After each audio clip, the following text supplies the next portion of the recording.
What if I told you there is one industry responsible for around 10% of greenhouse gas emissions, currently polluting more than all international flights and maritime shipping combined? You would probably like to stay away from it? What if I told you you and I are at the heart of the problem because of what we wear? I'm Anelise Borges, and on this episode of The Stream, we ask, what's the real price of fast fashion?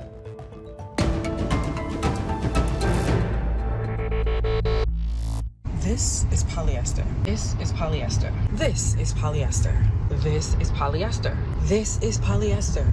Much like the rest of you, as soon as I saw this look, I immediately went to the H&M website and I do what I always do, which is look at the materials and composition, and lo and behold, much to my unsurprise, this is completely polyester. Fast fashion from China. Buy online now. Style for less. Way less. Unbeatable prices. Dress, $10. Shoes, $5. How so cheap? Don't worry about it. All I'm asking, baby, please, please, please, don't prove I'm right.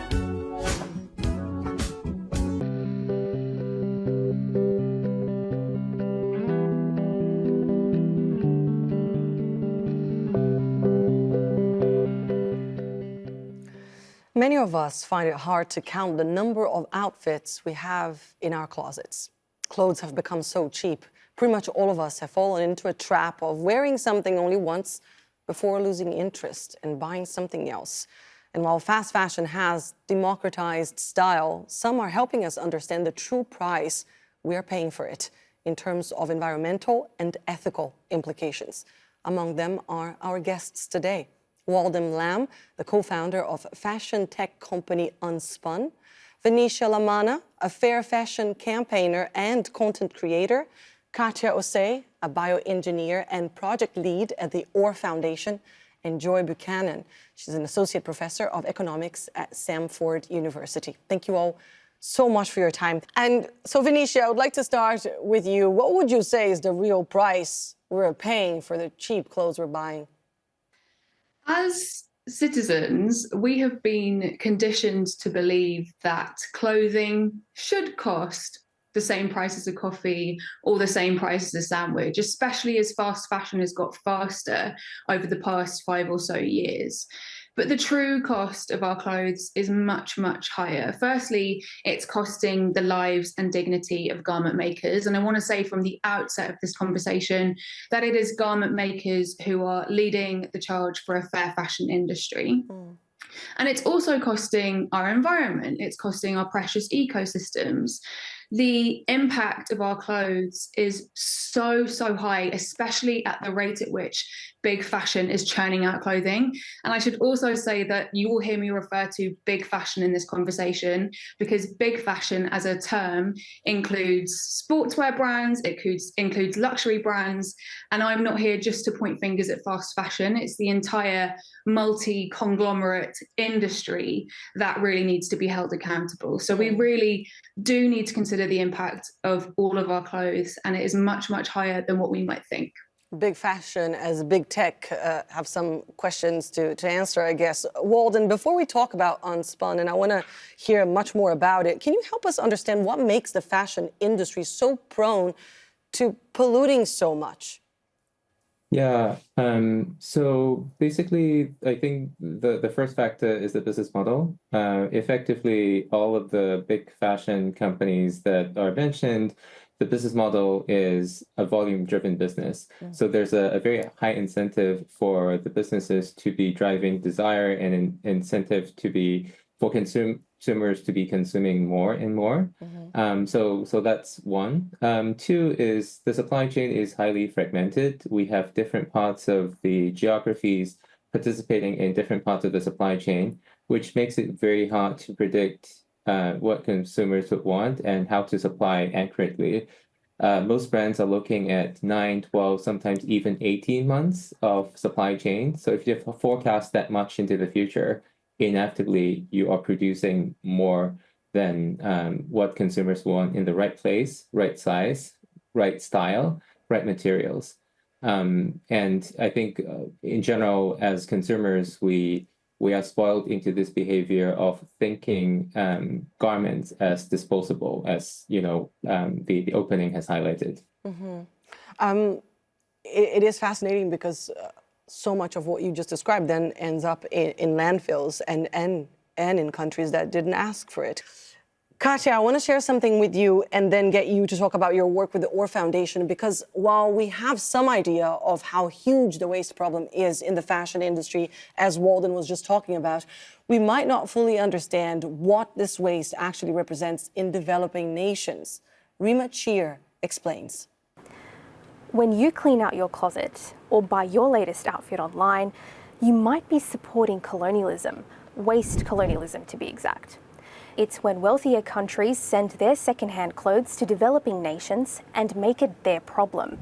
It follows the same routes European powers sailed to export tea, coffee and goods from former African colonies centuries ago. The difference is clothing waste is being sent to the global south. And countries like Ghana, Nigeria, Kenya and Tanzania are being hit from two sides. The fashion industry produces around 100 million tonnes of clothing a year, and 92 million tonnes are sent to landfill. That's according to the Nature Journal. And only up to 30% of second-hand clothing actually gets reused, with 70% of it going to waste. It's a profitable example of how systemic racism holds up a multi-billion-dollar industry. From underpaid garment workers making your clothes to fashion waste washing up ashore, ruining coastlines. People in the global south pay the price for your wardrobe. Katia, you were nodding throughout this video. Can you share with us your thoughts based on your experience with the OR Foundation?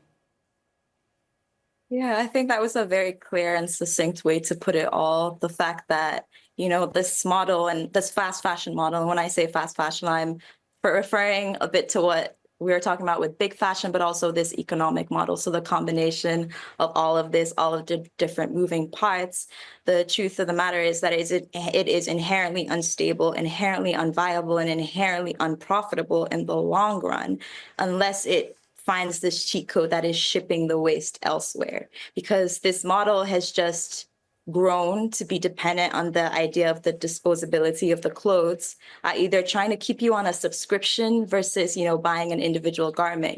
They're designing their garments so they last only a few wears so that you're back after a while to buy a new version of the same top and you're stuck in this endless cycle.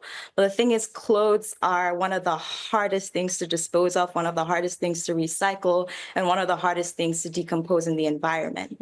So if all of these clothes were to stay in these nations, in these communities where they're bought and consumed and used, it would become evident how unviable and how, frankly, ridiculous this system is. So they have to find the shortcut of shipping it somewhere. And thankfully, colonialism did a lot of the heavy lifting and set up all of these channels and means to ship these clothes somewhere for cheap and ridiculous prices. Mind you, the women and the retailers in Accra are buying this waste from Europe and from North America and wherever it's coming from. So because of all of the dynamics left over from colonialism, they're able to manipulate a system, manipulate a secondhand market trade in such a way that they can actually package these bundles and bundles of clothes in these giant bales that the retailers in Accra aren't even allowed to open before they purchase. And funnel all of this waste to Accra.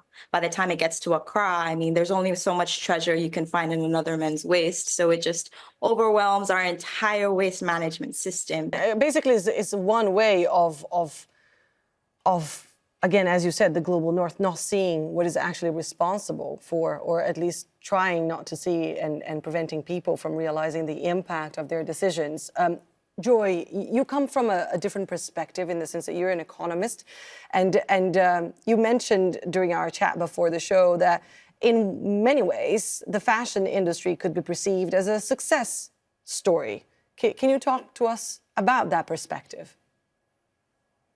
Sure. I appreciate all the other guests and that they are kind of working on solutions to brand new problems, and I really respect that, and I think we need that. I think that if you're going to say that the fashion industry is a success story, it helps to put it in a more historical perspective. Historically, people didn't have a lot of clothes. They didn't have a lot of the textiles that they would need to, meet their basic needs even. And so the fact that we're here having this conversation about clothing being too abundant and too cheap is really incredible. And I think some people have called it, an emergency and a disaster. And I think it's very important to consider the environmental impact that, we're talking about here today. But the fact that everyone in the world, billions of people have more clothes than they can use, is incredible. And I think that sometimes it gets lost in the conversation that there is a good aspect to this. So through basically the basic channels of globalization, specialization, trade, we've lowered the cost of production so that consumers can have, much more than they used to. And in fact, perhaps they have more than they should have, which, that's a new problem. And so I think we do need some new solutions. And I think it might help if we had a new kind of information that came along with clothing purchases about, how long the garment is expected to last. So one place I look for solutions is potentially artificial intelligence that can help us deal with a new system that's so complex and has so many moving parts. But I do think sometimes it gets lost in the conversation that the production price of clothes going down and, the abundance aspect of it does have a good side for consumers. Venetia, some people, and many people, will say that they find it hard to avoid fast fashion in a way because of many barriers, including high cost of living. The price really is a very appealing argument in all this. Do you find any merit in this concern? And do you see many of us kind of trying to blame ourselves, consumers, and not really holding those in power to account? You gotta love capitalism, hey, for convincing us that we as individuals are the problem rather than systems and colonial systems of oppression and big industry. I think this is a really valid argument. It is more expensive to live than ever. The costs of goods is higher than ever. But I've been campaigning for a fairer fashion industry for about 7 years now. And the longer I do it, the less I actually focus on individuals and their consumption. In 2020, I co-founded a campaign called Remember Who Made Them, where we spoke to garment workers across the world. And they weren't too concerned about how specific individuals were shopping. Their advice was consistent. They said, hold brands accountable. Mm-hmm. Because it's brands who hold the power. It's brands who set the garment worker wages. It's brands who are refusing to tell us how many items of clothing they produce every year.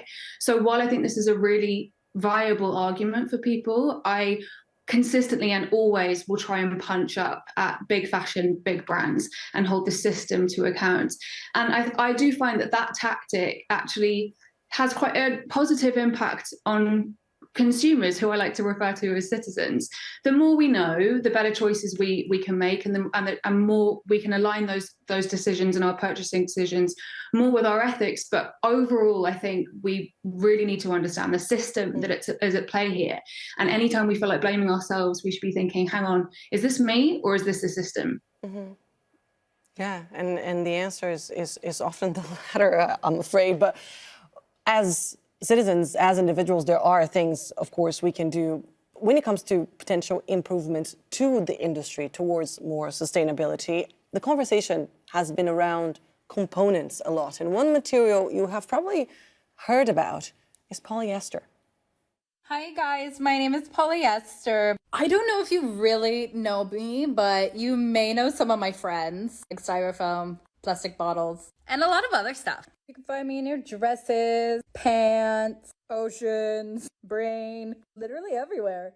Let me explain that part. See, some people don't get this, okay? Anytime you wear me, wash me, or just leave me there to sit, which a lot of you do, I release microplastics and nanoplastics. They're a lot smaller, but they're cool. They're cool, okay? They're fine. I mean, we all come from different places, but me and my buddies always find our way into the ocean.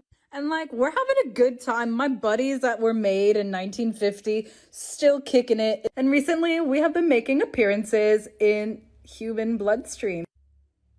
And let me just tell you guys, we are never going away. We are here to stay. Literally, we can't biodegrade. We can't. We just can't. Bye.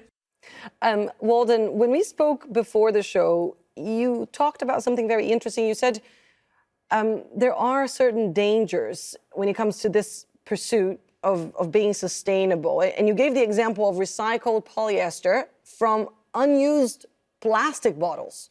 Can you talk to us a little bit about that and how, again, this attempt to be more sustainable, or at least use this label, sustainable, recycled, can be a trap? Right. I think the conversation around sustainability typically is around materials.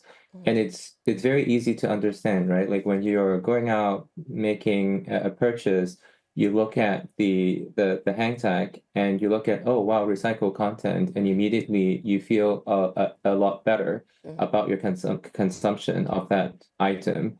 But the devil's are in the details, right? Like how does the recycling process look like? What are the feedstock that goes into the recycling process? And polyester is a very good example in our industry because a lot of the recycled polyester actually comes from plastic bottle in the food industry, where the recyclability can go through cycles of recycling, versus within the apparel industry, you might go through 2 or 3 or 4 times of recycling, and the material is downgraded to a level that you can't use it within the industry again. So are we recycling, upcycling, or are we downcycling? And that's why I think a lot more about the system, and can we consume better, making more intentional consumption, producing exactly what's needed, versus just single-mindedly thinking about material as the umbrella sustainability in conversations. And can you talk to us about Unspun? You describe it as a fashion tech company. Can you tell us what this is and what you're doing in terms of notably your efforts to reorganize the supply chain? Right. Unspun is a crazy ambitious attempt. We have created a set of technologies that enable brands, companies to produce on demand. Effectively, we've created this 3D weaving machine that converts yarn into 3D garments, and so we're no longer planning in 18-month cycle. And because of this technology and automation, we can bring that supply chain closer to where consumption happens. And so we're thinking about planning cycle in weeks and days, so that we don't have to throw so much garment to landfill. The industry on average, because of the difficulty in matching demand with supply, we're generally throwing around 25% of all the garments to landfill, even before they're consumed or used. So this is our attempt to try to at least solve for that 25% of unused garments that are produced with no consumption, no final consumer in mind. Katia, talk to us about possible solutions. Again, at the Orr Foundation, you have several campaigns, including one that caught my attention, Speak Volumes campaign. Talk to us about what can be done to address this issue from a consumer's perspective, but also what we should be doing, what kind of pressure we should be putting at big fashion. Yeah, of course. Just to speak more on the Speak Volumes campaign, I know earlier we talked about how disconnected and fragmented the fashion industry is, or big fashion is. You have the people making the clothes in Bangladesh, and you have the actual consumers concentrated in the global north, eventually shipped to the global south for waste disposal. So it's a very fragmented system. And I dare say it was intentionally built to be fragmented, because if all of these moving pieces were in actual communication with each other, we would realize how messed up and unviable this system is.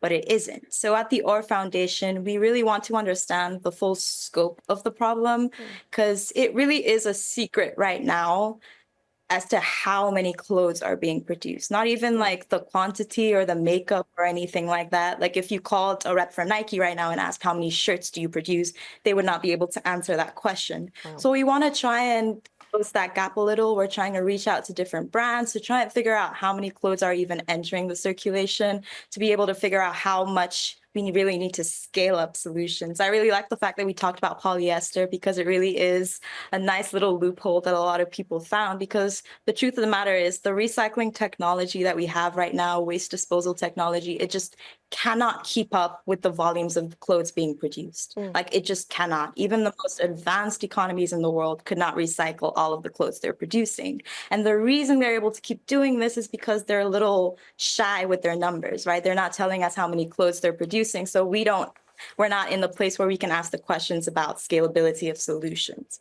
So that's the first thing we're trying to do, trying to get that information public, trying to get that information known so we see the scale of the problem. And the second thing is, as I said right now, we can see that this fashion industry is offloading the burden that is waste management onto other countries where it's not as regulated, or really there's nobody checking the environmental damage as much. And they can do this because of colonialism and the legacies left behind. But the truth of the matter is, if the industry were to actually account for the processing and recycling and disposal of all of these clothes, it would collapse in and itself. It's impossible. You just cannot keep up with the numbers they're making with these clothes in. And so at the OR Foundation, we know that capitalism is going to capitalism. It's going to always follow those channels of exploitation because they're just easy to exploit. So we want to make these channels of exploitation less profitable for the system that is always trying to maximize profit. And so it's just adding extra regulations, say even extra fees that they would have to incorporate into their pricing or manufacturing, et cetera, to make sure that the ecosystems and the communities, et cetera, that are being damaged in the global south are being compensated for this problem. Because if they actually had to compensate the global south, it would cease to be profitable. And in the process, you're making everyone much more aware of what's actually going on. Venetia, one final word from you. Where do you see this going, and what would you like for people to have as the main takeaway from today's episode? Well, firstly, I'm just such a huge advocate of the OR Foundation's Speak Volumes campaign. And it's been very interesting watching how few brands are willingly going to disclose their annual production numbers. So currently, we think that big fashion produces between 80 and 150 billion items of clothing every year. But that's a data discrepancy of 70 billion. And if we're going to create globally accountable extended producer responsibility, we need to close that data gap. So as a citizen watching this, what you can do is count the number of clothes in your wardrobe and share that on social media, tagging your favorite brands do the same. Now, brands, if you're watching, I know it's scary to be upfront about this. I have 179 items of clothing in my wardrobe. If I can count, why can't you? That's fascinating. Joy, I do want to bring you in for one final word from an economic perspective. Is this model salvageable in the sense of the costs that we are seeing to the environment and to these people producing the clothes that we wear? Can we find a fairer treatment to the people, to the planet, and still keep wearing nice clothes? Yeah, again, like I said, I think that it's really great that the guests here are working on solutions to what are essentially, brand new problems. And people are now used to the idea that clothes are so cheap that the cost of buying them isn't really a barrier to, creating them and getting them. And so I think we've developed some habits where people expect the people around them to come up with, a T-shirt that's branded for every new club, even a one-day event. You're expected to wear something new to every party because everyone else can do it. So I do think raising awareness is really good. And hopefully as a society, we can come to recognize that, yes, clothes are cheap, but that doesn't mean that you necessarily should run out and buy new clothes every week. So I'm so sorry, we're out of time, but I would like to thank all our guests for joining us today. Walden, Venetia, Katia, and Joy, thank you so much for your time. Thank you for being part of the stream today. And thank you all for tuning in. Keep the conversation going online. For that, you can use the hashtag or the handle AJStream. Take care, and I'll see you soon.